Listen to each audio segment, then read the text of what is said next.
আবু জাহেল ঘোষণা দিল মুহাম্মদ সাল্লাল্লাহু আলাইহি ওয়াসাল্লাম কুরআন শরীফ তেলাওয়াত করতে দেওয়া হবে না, যেহেতু পাওয়ার আমাদের হাতে, ক্ষমতা আমার হাতে। আমরা অনেক সময় ভয় পেয়ে যাই, ক্ষমতা তো আমাদের হাতে নয় হুজুর, তাহলে আমরা যদি কোরআন শরীফ বন্ধ করে দেয় পারবে না। সত্যিকার মুসলমানি গ্রহণ করে তোমরা আঁকড়ে ধরো, পৃথিবীর কেউ কিয়ামত পর্যন্ত আল্লাহর কোরআন বন্ধ করতে পারবে না। পারবে কেউ? পারবে না। আল্লাহ নিজে বলছেন কিয়ামত পর্যন্ত প্রজ্বলিত হবেই, এটা কেউ বন্ধ করতে পারবে না, কিন্তু শর্ত হলো তোমরা ধরে রেখো। কি বলেন, ঠিক না? লক্ষ্য করে দেখুন, আল্লাহর নবী বিশ্বনবী রাহমাতুল লিল আলামিন কোরআন তেলাওয়াত করবেন। আবু জাহেল সবচেয়ে বড় ক্ষমতাধর, এর উপরে কেউ সাউন্ড করার মতো ক্ষমতা নাই। আল্লাহ রাব্বুল আলামিন ঘোষণা দিলেন, নবীজি আপনি কোরআন তেলাওয়াত করুন। আবু জাহেল কয় কোরআন তেলাওয়াত করতে দেব না। রাসূল কয় এখন আমি বলছি দেব না আর করণের মাঝখানে।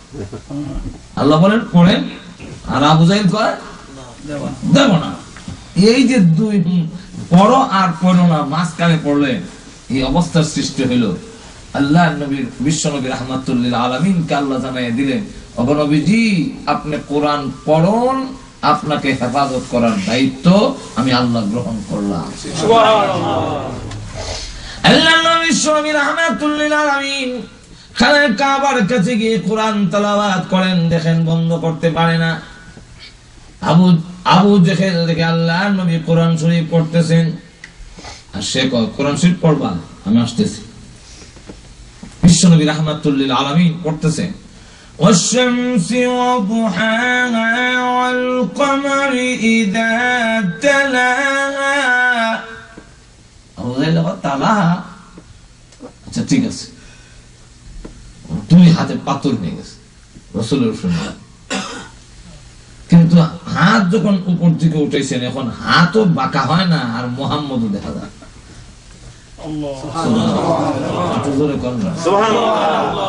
কিন্তু কোরআন তেলাওয়াত শোনা যায়। ওয়াল-লাইলি ইযা জাল্লাহা ওয়াল-লাইলি ইযা ইয়াগশাহা।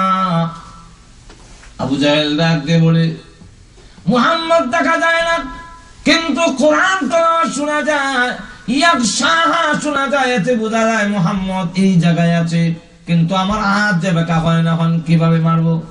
মুহাম্মদ দেখা যায় না।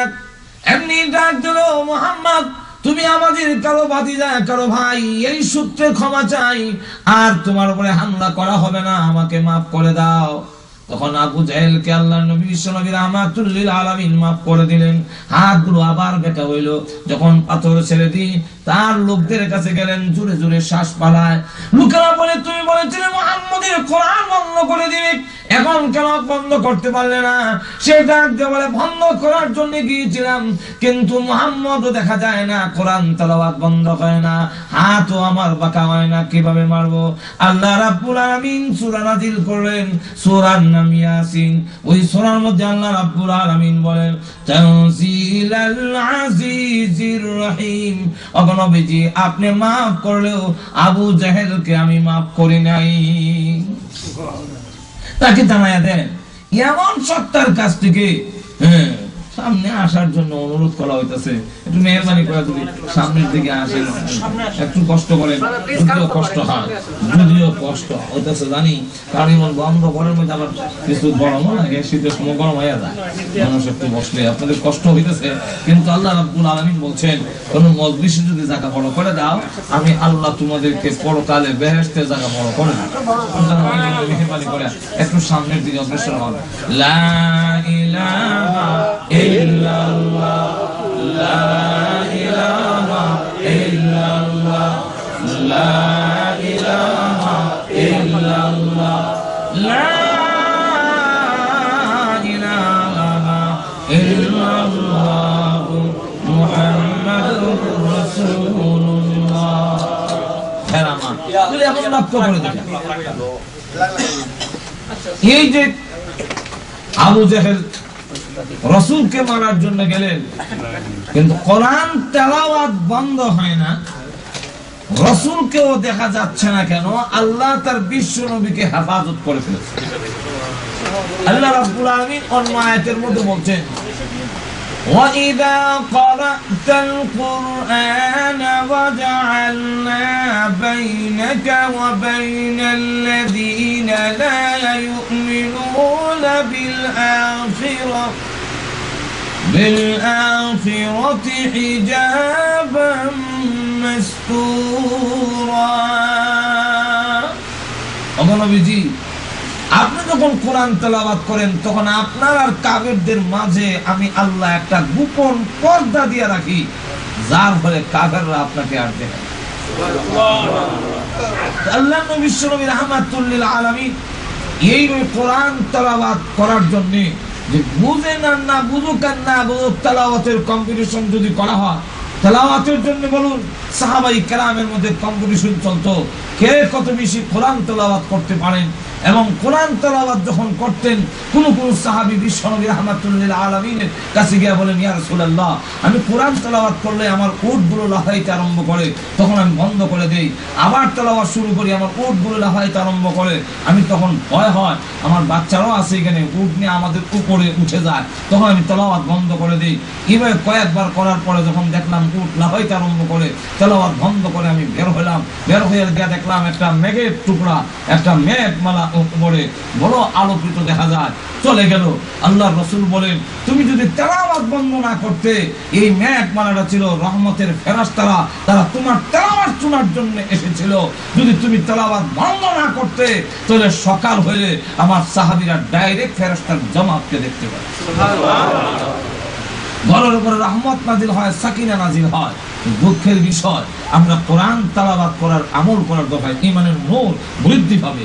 আল্লাহ রাব্বুল আলামিন মুমিনের পরিচয় থেকে বলেন, ওয়াইদা তুলিয়াত আলাইহিম আয়াতুহু যাদাতুহুম ঈমানা।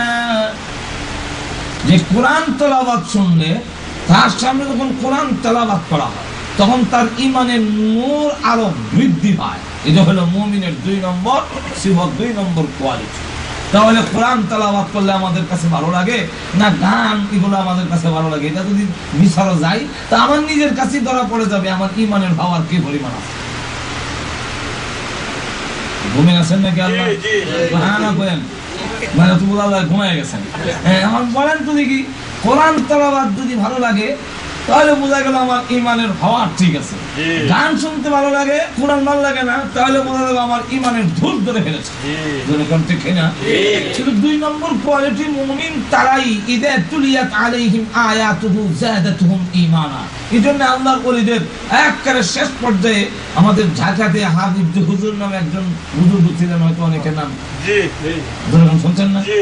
ওনার ঠোঁট সবসময় নষ্ট। তাই আমি ভাবলাম কোন তসবিহ জানি পড়ে। ঘটনা কোনো একদিনই এক দাওয়াত, ওনারও দাওয়াত আর আপনারও দাওয়াত। এই সময় আমি ছাত্র, আমাদেরকে দিয়ে আগে কোরআন খতম করেছেন। যদিও ছাত্র, যেহেতু কোরআন খতম আমরা করছি, আমাদের তো দাওয়াত আছে। আর হুজুর কানছেন, দোয়া করেছে, তো আমার পাশে বসার সুযোগ হয়েছে। আর আমার অনেক দিন ধরে আকাঙ্ক্ষা ছিল যে হুজুর যে টুট মরে কোন তসবিহটা পড়ে যদি জানতে পারতাম। একবারে কাছে বসে আমি বললাম, তখন টুট মরে যে কি বলে দেখি, চুলের 2 চুলের মাঝখান দিয়ে আওয়াজ আসতেছে,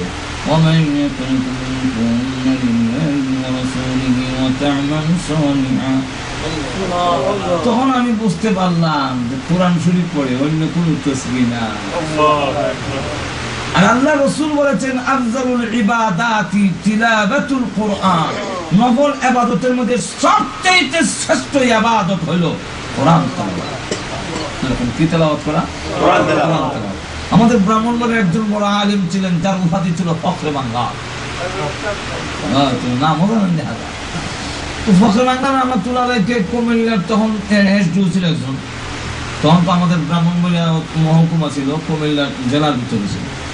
তো এখানে ডিসি সাহেব আসছেন নেওয়ার জন্য। ডিসি সাহেব ভাবলো যে এমনি তো হুজুরের সাথে কথা বলার সুযোগ পাই না, আজকে যখন একটু সুযোগ পাইলাম গাড়িতে লম্বা করে আলোচনা হবে। কিন্তু ফখরে বাংলার গাড়িতে উঠে বৈশা ওই কোরআন তেলাওয়াতে লেগে গেছে।